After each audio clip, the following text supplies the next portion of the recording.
नमस्कार, स्वागत है आपका इस वीडियो में। बी डबल एस सी के प्रो वेटनरी कॉलेज का डॉक्यूमेंट वेरिफिकेशन का नोटिफिकेशन आ चुका है। डॉक्यूमेंट वेरिफिकेशन का कौन कौन बच्चे सेलेक्टेड है, उनके रोल नंबर भी यहाँ इस पीडीएफ के अंदर दिए गए। 5 अक्टूबर से लेकर 9 अक्टूबर तक ये चलेगा डॉक्यूमेंट वेरिफिकेशन। उनमें कौन कौन से प्रमाण पत्र उन्हें लेके आने, ये सारे इस नोटिफिकेशन के अंदर बताए, और उनका एक सीरियल बताया गया है, किसके सीरियल के अंदर वो लगाए जाएंगे, ये भी आपको इस वीडियो के अंदर बताया जाएगा। टोटल 2464 बच्चों को बुलाया गया है, जबकि जो वैकेंसी है वो 2248 है। यानी कि मोटा मोटा 220 बच्चे यहाँ पर एक्स्ट्रा हैं। अगर आप मोटे मोटे तौर पर देखें तो 220 बच्चे एक्स्ट्रा हैं। अब आपको अपने डॉक्यूमेंट वेरिफिकेशन बहुत ही ध्यान से करना होगा। जरा सी भी एरर इसके अंदर आपकी सारी मेहनत पर पानी फिर सकती है। अब यहाँ पर हम देखते हैं क्या क्या चीजें आपको लेकर जानी है, किस किस चीजों का आपका ध्यान रखना है। सबसे पहले जैसे ही आप अंदर जाएंगे और अंदर आप अपना एडमिट कार्ड लेकर जाएंगे, वहां पर आपका जो बायोमेट्रिक हुआ था एग्जाम के टाइम में, जो आइरिस स्कैन हुआ होगा, आपका बायोमेट्रिक या आइरिस स्कैन दोनों, जो आपका थंब इम्प्रेशन लगे और जो आपके आंखों का अगर स्कैन लिया गया है, वो दोनों ही दोबारा लिए जाएंगे। और अगर वो मैच किया जाएगा तभी आपको अंदर जाने दिया जाएगा, यानी तभी आपका डॉक्यूमेंट वेरिफिकेशन होगा। नहीं तो वहीं आपका डॉक्यूमेंट वेरिफिकेशन रोक दिया जाएगा और आपके खिलाफ कोई कार्रवाई हो सकती है। आगे आपको कौन कौन से प्रमाण पत्र लेके जाने हैं अपने साथ, और उनकी कितनी कितनी प्रति लेके जानी है। तो एक तो आप ओरिजिनल लेकर जाएंगे इन सभी की, और उसके साथ साथ एक एक आप कॉपी लेकर जाएंगे। लेकिन साथ ही नीचे दे रखा है कि आपको उन सबकी 3 कॉपी भी लेके जानी है। अब आइए देखिए किस सीरियल में हमें लगाना है। प्रमाण पत्र का ये सीरियल दे रखा है, आपको इसी तरीके से इसे लगाना होगा। एक तो पूरी तरह से भरा हुआ निर्धारित स्थान पर हस्तांतरित एवं चिपका हुआ फोटोयुक्त प्रपत्र। ये प्रपत्र एक आपको दे रखा है नीचे, वो आपको प्रपत्र भरना होगा। वो अभी आपको दिखाया जाएगा। प्रपत्र एक ये भरना होगा, सबसे पहला पेज लगेगा ये वाला। सेकंड, बिहार कर्मचारी चयन आयोग द्वारा लिखित परीक्षा में जो आपको प्रवेश पत्र जारी हुआ होगा प्रारंभिक और मुख्य परीक्षा का, वो आपको लगाना है। उसके बाद आपका मैट्रिक यानी कि 10th का जो आपका प्रमाण पत्र होगा, मूल अंक पत्र और प्रमाण पत्र यानी सर्टिफिकेट और मार्कशीट दोनों ही। और अगर आपका एक ही है तो कोई बात नहीं, और अगर दो हैं आपके तो मार्कशीट और सर्टिफिकेट दोनों ही आपको लेके जाने हैं। सेम चीज आपको इंटरमीडिएट के साथ करना है।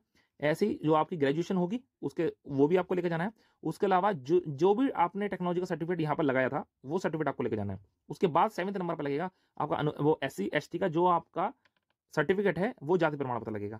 और उसके बाद लगेगा ओबीसी का, यानी कि जिसका SC ST होगा वो वाला लगाएगा, और जिसका ओबीसी वगैरह वाला होगा वो लगाएगा ये वाला नीचे। उसके बाद फिर आगे दे रखा है नंबर 9 पे ईडब्ल्यूएस का। ये ईडब्ल्यूएस का यानी तीनों में से कोई एक लगाएगा। तीनों तो कोई लगाएगा ही नहीं, ना ही कोई लगा सकता है। तो कोई भी एक जो आपको लगाना हो वो आप लगाएंगे अपने हिसाब से, जो भी आप जिस भी वर्ग में आ रहे हो। अगर आप जनरल कैटेगरी के तो आप इसमें कोई सा भी नहीं लगाएंगे। इसके बाद स्वतंत्रता सेनानी, अगर स्वतंत्रता सेनानी के आप पोता पोती नाती नातिन कुछ भी है तो वो सर्टिफिकेट आपको लगाना है। इसके बाद विकलांगता का सर्टिफिकेट अगर आपके पास है तो वो लगेगा। फिर सक्षम पदाधिकारी द्वारा निर्गत आवास यानी परमानेंट आपका जो रेजिडेंशियल सर्टिफिकेट है, निवास प्रमाण पत्र, वो आपको लगाना होगा।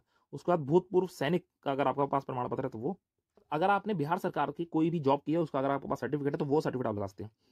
फिर आपको 15वें नंबर पर लगाना है फोटोयुक्त पहचान पत्र, आधार कार्ड जो भी है आपका। ओरिजिनल भी आप इसी क्रम में दिखाएंगे, और ये उनकी जो कॉपीज होंगी वो भी आप इसी क्रम में दिखाएंगे। उसके बाद अब यहाँ पे ये लाइन इंपॉर्टेंट दे रखी है कि जो क्रम संख्या 1 से 14 तक, यानी अभी जो हमने पढ़ा है 1 से 14 तक, ये जितने भी अंकित प्रमाण पत्र हैं जो भी लागू हैं, उनकी मूल और 3 सेट में हमें लगाना है।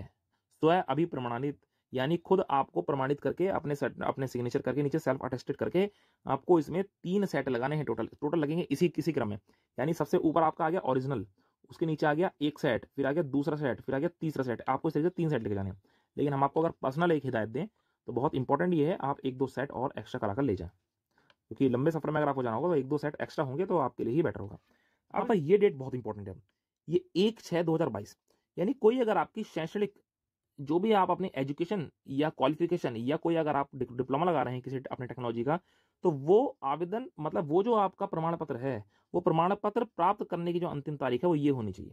जो एक तारीख रहती है कि इस डेट में आपको ये मिला है सर्टिफिकेट, उसकी अंतिम तारीख ये होनी चाहिए, उससे बाद का नहीं होना चाहिए, तभी ये मान्य होगा। और ये जो पिछड़ा वर्ग, अत्यंत पिछड़ा वर्ग, यानी जो आपके कास्ट सर्टिफिकेट होते हैं, इसकी भी अंतिम तारीख 1/6/2022 है। लेकिन क्योंकि 1 साल तक वैलिड रहता है तो इसलिए 1 वर्ष से अधिक पुराना नहीं होना चाहिए। अब दे रखा है कि प्रमाण पत्रों की समीक्षा हेतु किसी भी परिस्थिति में दोबारा अवसर प्रदान नहीं किया जाएगा, ये बहुत इंपॉर्टेंट लाइन। और इसके बाद आपको फाइनल यहां पर दे रखा है लिस्ट, और ये इसी फाइल में आप एक बार अपना चेक कर लीजिए रोल नंबर, कि आपका रोल नंबर बैठ रहा है, कहां बैठ रहा है। उसमें यहाँ डेट आपको पता लग जाएगी और टाइम शेड्यूल पता लग जाएगा किस समय आपको प्रेजेंट होना है वहां पर। जो टाइम दे रखा है प्रेजेंट का, उस प्रेजेंट के टाइम से 2 घंटा पहले आपको वहां प्रेजेंट रहना है।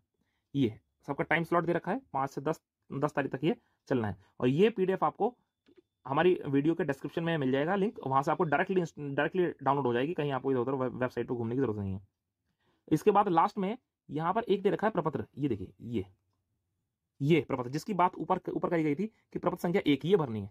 इस प्रपत्र में आपको फुल डिटेल भरनी है, ये अनुक्रमांक, अभ्यर्थी का नाम, पिता का नाम, जिला, राज्य, ये यहाँ पर क्रॉस सिग्नेचर में फोटोग्राफ लगेगा, डेट ऑफ बर्थ वगैरह, ये सारी डिटेल आप भर देंगे। और ये डिटेल आपको भरने के बाद फिर नीचे यहाँ पे आपको साइन वहीं करने हैं, ये लिखा आयोग कार्यालय में जांच दल के समक्ष, और उसके बाद जो भी आपका जांच दल होगा कर्मचारी, वो यहाँ पे उसको सत्यापित कर देंगे। और एक ये फॉर्म भी आपको भरना है जिसमें आप घोषणा करते हैं कि हाँ जो भी आप डिटेल्स दे रहे हैं वो बिल्कुल सही है। ये यहाँ पर अपना नाम वगैरह सब भरकर आपको ये शपथ लेनी है, और शपथ लेकर ये भी आपको उसके साथ ही लगाना है। तो ये उम्मीद करते हैं आपको ये सब समझ में आया होगा। आपसे मिलते हैं किसी दूसरी जानकारी के साथ। जय हिंद, जय भारत।